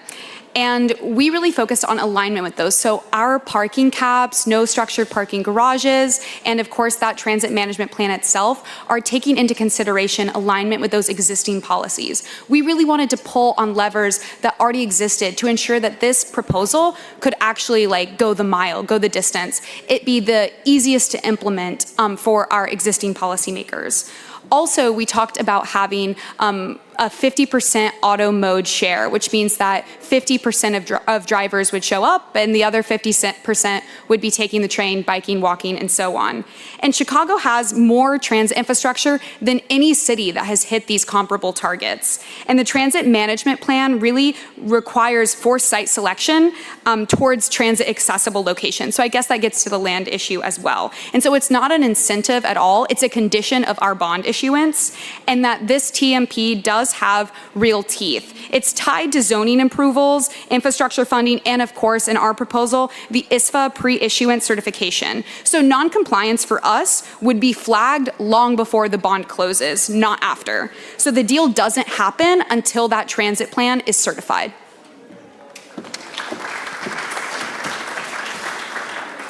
Like we mentioned in the presentation, the Northern Illinois Transit Authority is going to be a game changer for not just the city, but Chicagoland and Northern Illinois at large. We pretty ferociously tracked the news about this as we were making our proposal, in part because we think it's a great model to exude that subject matter expertise in every part of local government. And at the end of the day, we're already seeing major changes just based off of the NIDA law itself. We're going to see a new Englewood CTA station. We're seeing mandated stops on the South Shore line in Hyde Park. So you're going to be able to take a train from South Shore to Millennium Station soon. You know, as well as I do, if you try to do that now, you're going to be told you can't. So there's some general momentum from the statewide level and from our legislators to help make transit a more connected and long-term planned activity. And we hope that CHISA can do the same thing, and also in tandem with not only NIDA, but CDOT and also IDOT. So the fact that NIDA is going to combine the service boards and have a new governance structure, I think starting on September 1st, is going to be a major interplay with how CHISA will operate in the region as a whole.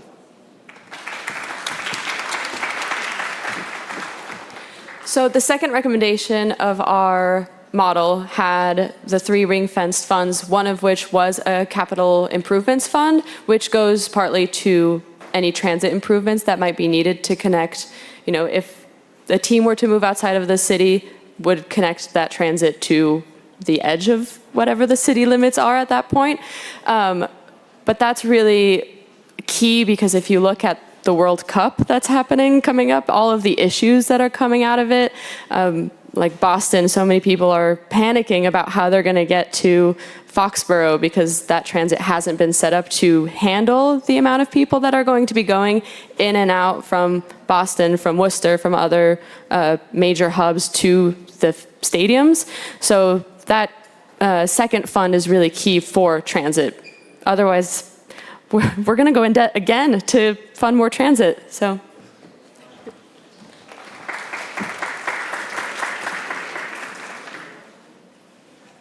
I'll ask one more follow-up on that. So I'm wondering about viability of transit once it's built in terms of, again, let's say Arlington, in terms of if it's just a stadium and that's the only thing out there and that's the draw, in terms of sustaining those public transportation routes. Just a quick comment on that too. Transit in the Chicago metropolitan area just got a huge shot in the arm with recent legislation that was passed diverting more funds to improving our transit systems. And so if the Arlington Heights deal happens for the Bears, I would imagine that our legislatures are really thinking forward about this and imagining how those funds could be best used to scale ridership, increase safety, and ensure an idea like Arlington Heights could actually be executed. I know that ridership has declined post-COVID and we've seen a slow uptick. I think that ensuring that the transit is there, it's safe, it's accessible, you would see increased ridership and increased investment. And so having something out in Arlington Heights might on its face look like a large difficulty, but we have the money and I think we have the political will to really make that happen. And it's kind of a chicken or the egg situation in some regards. The more ridership we have, the more safe folks feel. And so it's a collective action problem for all of our Harris students in the crowd. We all need to look to one another and ensure that we're riding together and that we feel safe. And I'm sure that if the Bears move to Arlington Heights, our legislatures would be thinking about this. I just gotta say, I love how this is becoming a transit-focused Q&A section. I think one major change from NIDA is that it eliminated parking restriction requirements on the municipal level. So one of the questions that our team asked Representative Buckner when he came to speak with us was about NIDA's role in the Arlington Heights negotiations and how that might affect the city and also suburban districts. A lot of transit viability, as we can see in world case studies all over, from Hong Kong to Paris, rests on transit investment that's in tandem with local housing development. That's a great way to stimulate that ridership at a station that might otherwise go unused, and no transit agency wants to see that. Again, going back to CHISA, we want to make sure that there's an ample level of long-term coordination between not only the Sports Authority, but also NIDA, which will be, operating on behalf of Metra, PACE, CTA, the buses, the trains, the commuter rail, so that when there's an investment being made, like a new sports facility or a stadium, if there's an unused section of the pink line or the orange line that goes right by that stadium area, there can be a conversation immediately about how that might benefit the local community and how it might stimulate ridership in the future, making a more fiscally responsible and sustainable transit authority.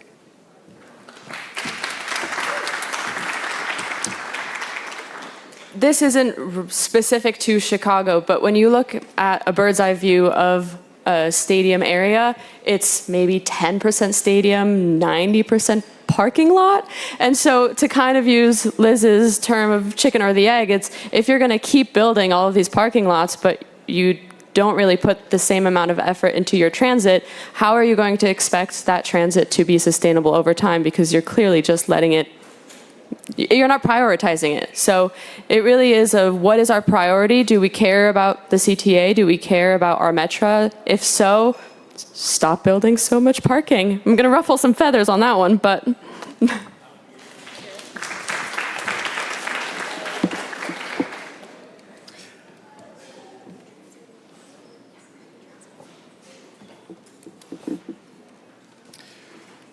So a new question is, this might be outside the scope, is the caveat to this, but did anybody consider how to address the fundamental collective action problem underlying this issue? So teams taking advantage of cities competing.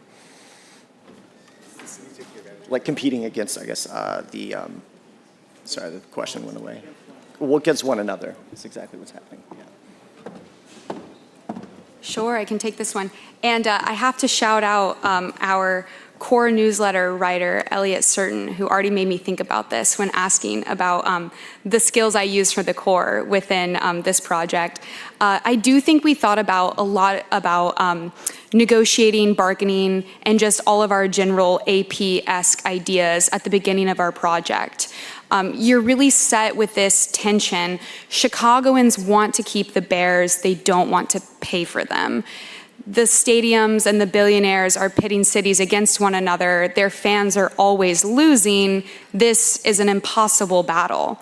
And so we were really trying to consider, this is a hard situation, it's difficult. What is the best way to navigate through this while keeping Chicagoans prioritized, while at the same time acknowledging, again, some AP terms, this political economy.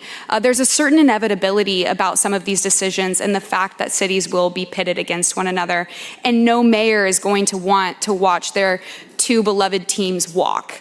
And so I think that we were really trying to consider, yes, in what ways can we acknowledge that Indiana and Illinois are totally beefing right now, but at the same time, we have to keep Chicagoans in our front lens, in our priority. And that is really what led us to developing our model with saying, okay, you can have a little cash, but you have to do all of these things. And I do think that there are trade-offs there, and then that makes Chicago, in some regard, a more difficult city to negotiate with. I don't think Chicago is meant to be an easy city. We're the city of broad shoulders. We're the city of a no bullshit zone. I think that all of these things contribute to Chicago's posture in these negotiations and ensuring that teams show up for our city.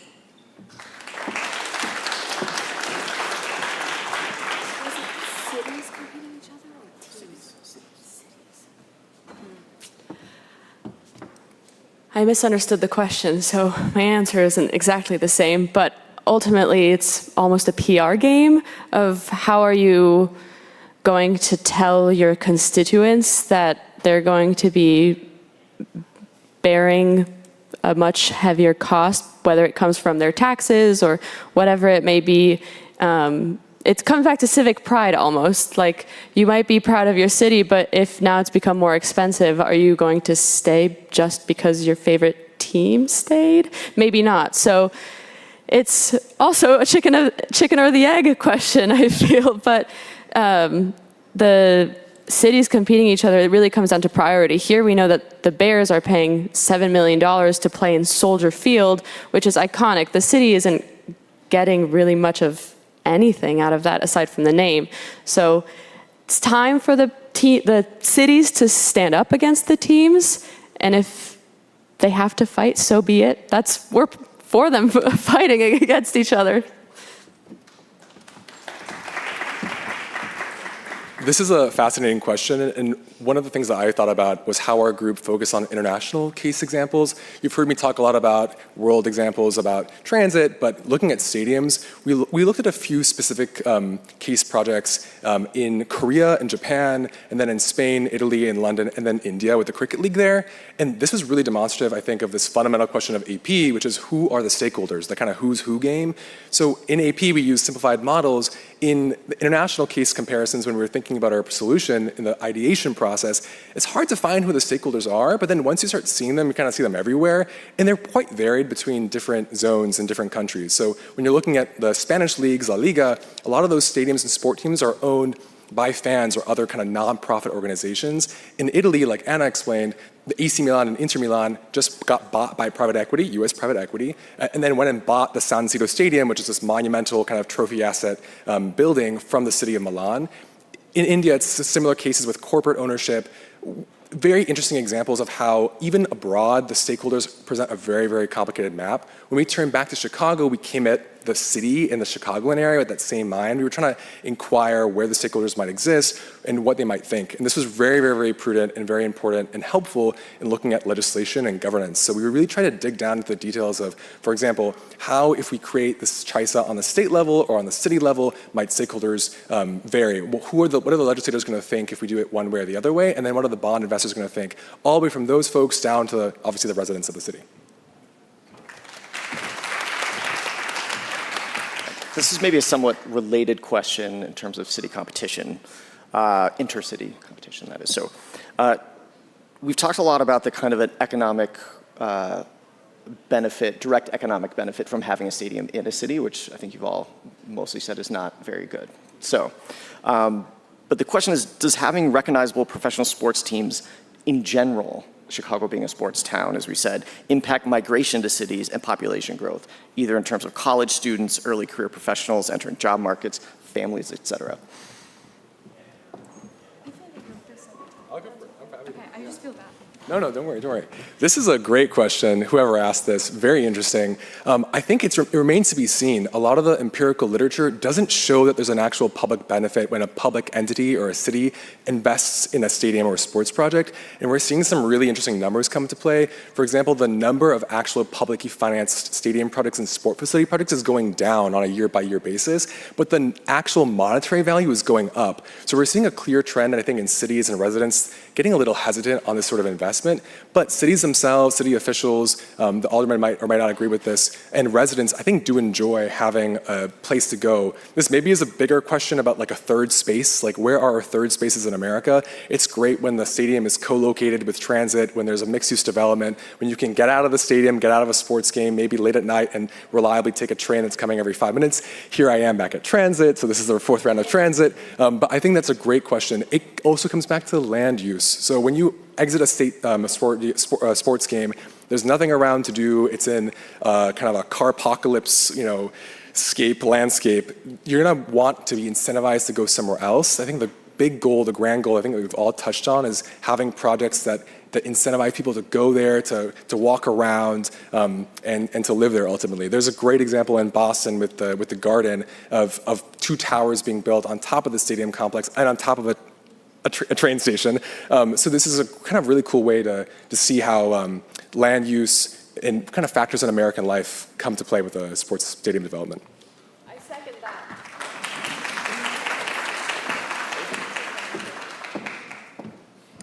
First of all, ditto. The only thing that I would add is that, and it's something that I believe the alderman brought up, is that yes, there is civic pride and there's a lot of desire to have the notoriety and the recognition of a giant sports team. I think the counter there is it's also awesome to have housing and to have folks afford their groceries. And so I think that a lot of the literature does show that these sports stadiums don't produce this economic good in the same way.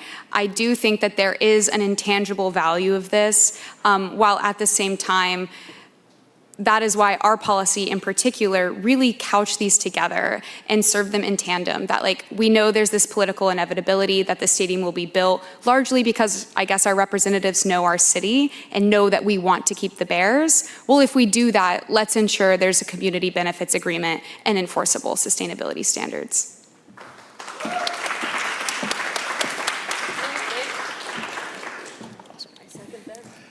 All right, here's one kind of specific to Chicago as well. As I'm sure you all know, the lakefront is protected variously.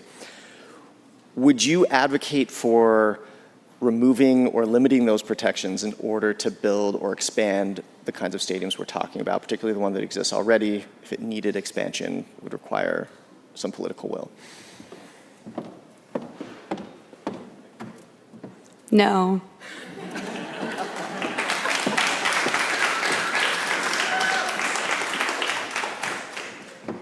Ditto. The long one now? Okay. Oh, my heart breaks for this question. I remember when the Lucas Museum was going to come to the city, and there was a long-standing legal battle over where it was going to be. It's going to LA, which is not great for Chicago.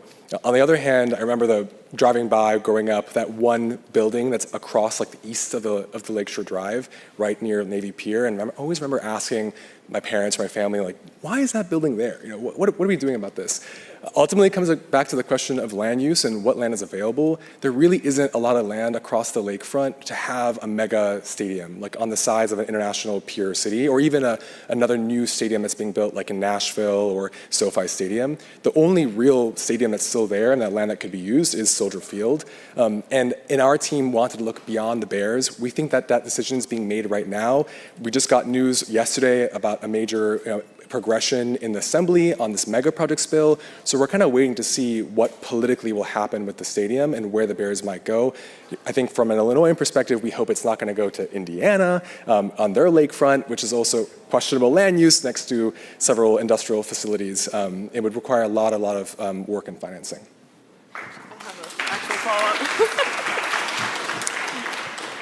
I decided I actually had a follow-up, but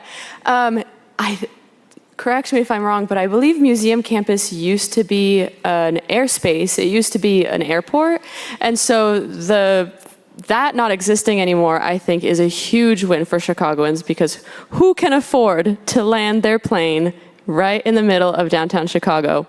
Not me. So that space is so much more valuable to everyone in this room the way it is now as a public space. It has the museums, it has the greenery, the grass, the lake. It's amazing. And having another billionaire's central building, I don't think would be helpful to anyone. So I'm going to put you all on the spot a little bit to go outside Chicago. This question is asking you, if you're looking at both international and domestic evidence, which case stands out as the most successful in terms of modifying a deal or creating deals like this? And would it be replicable in Chicago? So what's your favorite city, not Chicago? Controversial. Favorite city,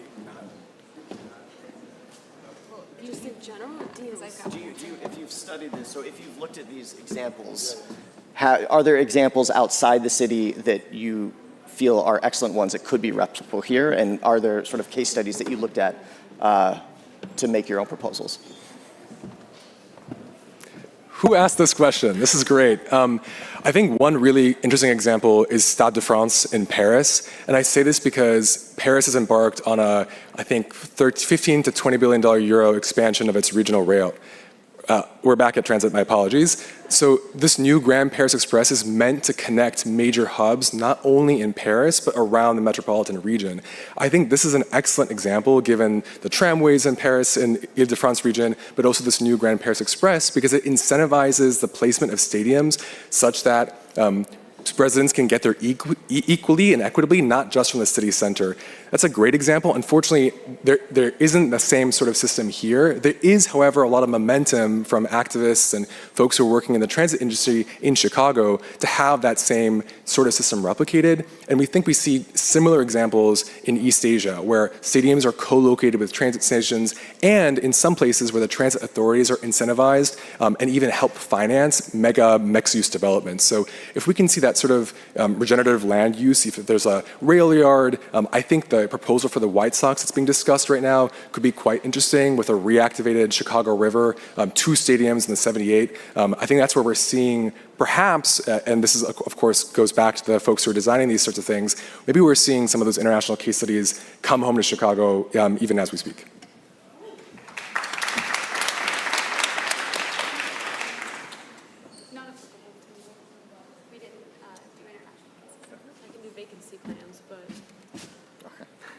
Good answer.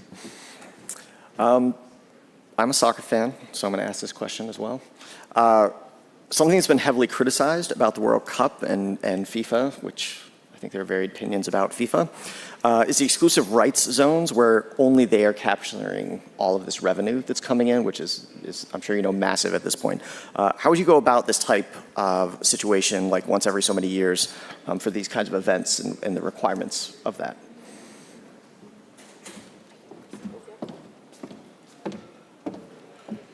Yeah, I think these huge events are an essential part of imagining how stadium usage in Chicago will grow.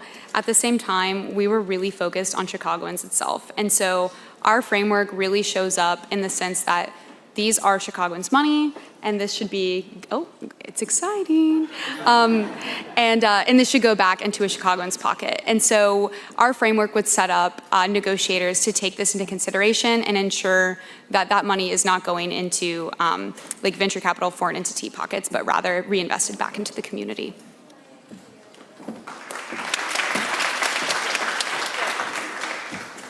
I'll just make one point about this. I think this question gets to some of the challenges faced when a country doesn't have a centralized federal, for example, sports communicator and coordinator.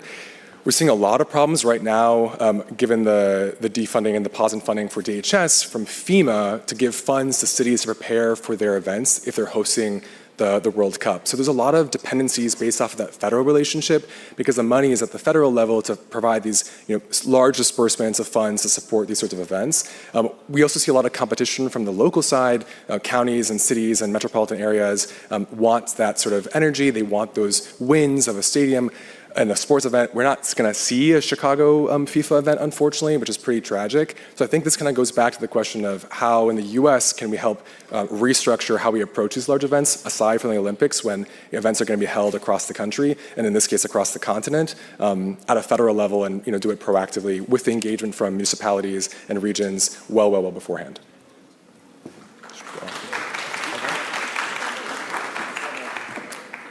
I'll just add that our lease model answers exactly that.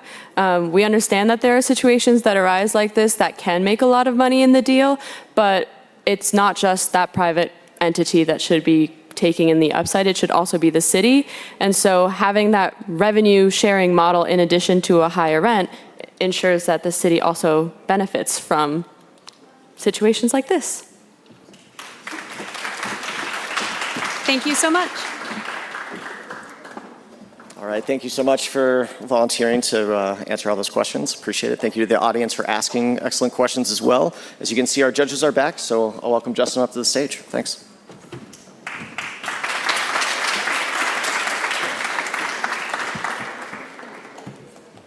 Well, thank you very much, Brian. I really appreciate you volunteering your services to moderate once again. Before we make the announcement, we need to make a couple thank yous. So I want to very quickly go through some of the many people who helped make the challenge happen.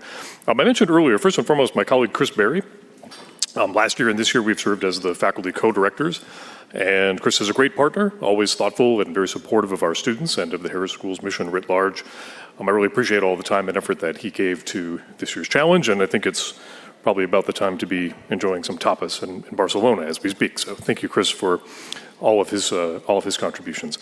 A couple times so far, the question of the seminar has come up. This is a really important component of the Innovation Challenge. We bring in a parade of stakeholders to provide the students with a lot of really interesting perspective on the many different ways to think about this issue. I want to very briefly recognize all of them. Lawrence Holmes from The Score on 104.3, Danny Ecker from Crane Chicago Business, Mike Elch and Charlie Trottier from Related Midwest, Randy Reckless, the village manager from the village of Arlington Heights, Illinois State Representative Cam Buckner, and of course Stephen Marr, the City of Chicago's acting chief finance officer. All of them came out, shared some really wonderful perspective, and they really bring this issue to life for our students. I want to give a quick shout out to many of the Harris staff who helped make the planning, publicity, logistics, and other critical work of the challenge happen.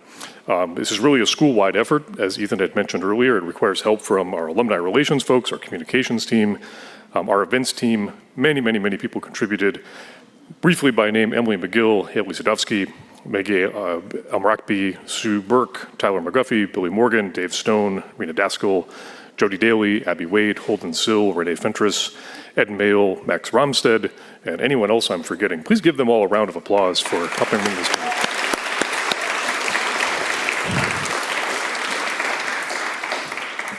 Another really crucial part of the Innovation Challenge is the mentors. Many of the students have told us really wonderful stories about the interaction they had with their professional mentors, people who work with them to develop their proposals, develop their presentations, and really make the work that much sharper. Many of them are Harris alums, and all of them contributed a lot of great time and effort to making this happen. They include Tom Badescu, Nora Shabir, Annalisa Danielle, Michelle Davies, Mary Doobie, Heather Ferguson, Thomas Gary, Andrew Gear, Jason Horwitz, Andrew Kim, Shelby McQuay, Shara Kresmer, Don Lackman, Sarah Sheehan, Dan Tollefson, Ira Weiss, and Jody Winnett. Please give them a round of applause for all of their great help.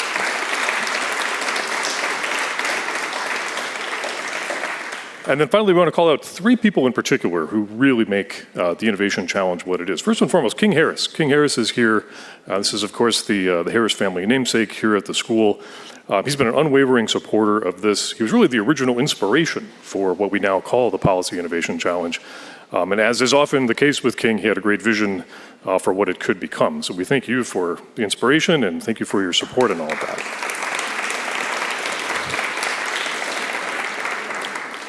Our Dean, Ethan Bueno de Mesquita, for his steadfast support of the Innovation Challenge and for all of his tireless work on behalf of the Harris community. Thank you so much, Ethan.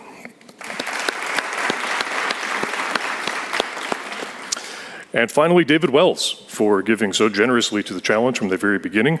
We wouldn't be here without his constant support. And without further ado, it has become a tradition here at the Policy Innovation Challenge, and in recognition of all of his support, I'd like to invite David to announce our winners.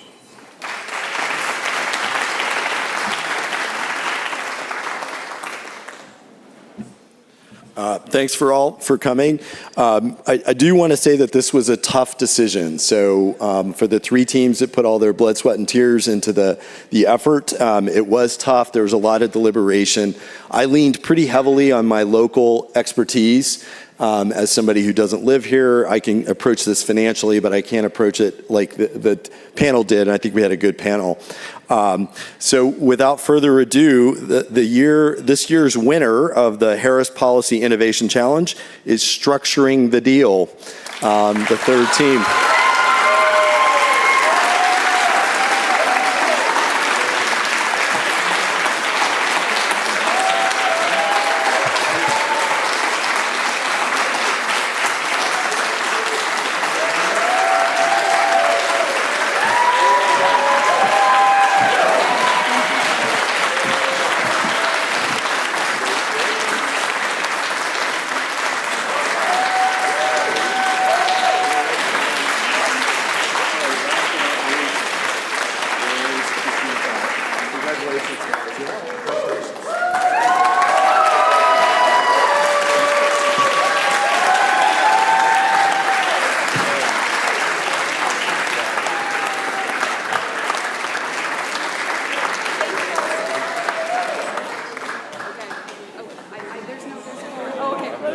Charlie's posing. He's ready. He wants a pitch. Okay. We'll do some pictures. He just said speech. Professor Marlowe gestured like we should have a speech. This one's not prepared, but similarly, we would just like to give incredibly generous thank yous. Shelby, our mentor, I don't know if you could hear our whoop in the back, but she was truly instrumental to this entire process, along with our family and friends who are here this evening, who are so steadfast in their support for us, despite some hard months of work. And so thank you all to the judges as well. Your recognition is incredibly meaningful to us, and we hope sincerely that this policy proposal is considered for the city of Chicago.